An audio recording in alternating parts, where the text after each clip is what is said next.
Hello Hope Church, and welcome to the final day, day 5, Friday of our prayer week together.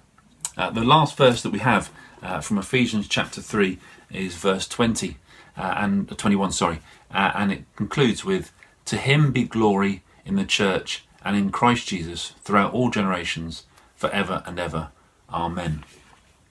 And I want to really look at that word glory today. I wonder if, like me, you perhaps reflect upon your desires to spend more time in prayer, to perhaps spend more time in studying the Word, to be more effective for Jesus. And I wonder if, like me, sometimes you reflect on that and begin to question the sincerity of your own motivations. Are they entirely godly in that sense? Is there a sense of self within it? I was thinking this the other day, and I picked up my Spurgeon's daily reading plan, and I read the following, where he was quoting a gentleman called Dr. Payson, who writes, "My parish, as well as my heart, very much resembles the garden of the sluggard, and what is worse, I find that very many of my desires for the melioration, which means the improvement of both, proceed either from pride or vanity or indolence. I look at the weeds which overspread my garden and breathe out an earnest wish that they were eradicated. But why? What prompts the wish? It may be that I may walk out and say to myself, 'In what fine order is my garden kept?' This is pride. Or it may be that my neighbours may look over the wall and say, 'How finely your garden flourishes.' This is vanity.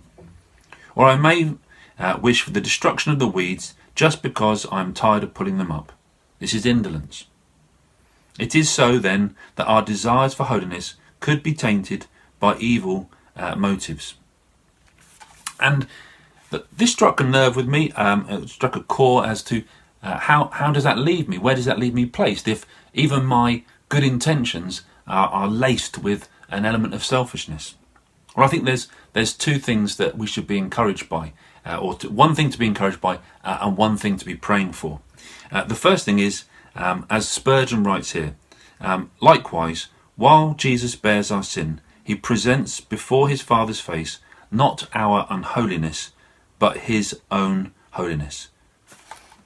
This should be encouragement to us that even if our best endeavours are indeed imperfect and laced with an element of our own selfish desires, that's not ultimately what Jesus is presenting to the Father himself. We are not earning our own merit here. We're not having to present something that is perfect. Jesus has already accomplished that for us. And he presents us to the Father with his holiness rather than our unholiness and our imperfection. So even if our best endeavours are not good enough, which they're not, that's not what matters. Jesus is there as our representative at the right hand of the Father, and that should be our reminder and encouragement for this morning. And then I think our prayer for today should be about that last part in verse 21, about the glory being all his. So as we conclude this week in our prayers, we should be praying for God's glory to be manifested through all the other things that we've sought, all the other things that we've desired this week, the work in the nation, the work locally, the prayers for the children and the families, that ultimately out of all of that, God is glorified. That should be our prayer for today. So as we can end the week, let that be our prayer. May I encourage you with that and a reminder that we are not doing this in our own merit or in our own strength, and God can take what little we bring him and manifest it into something much more greater for his own glory.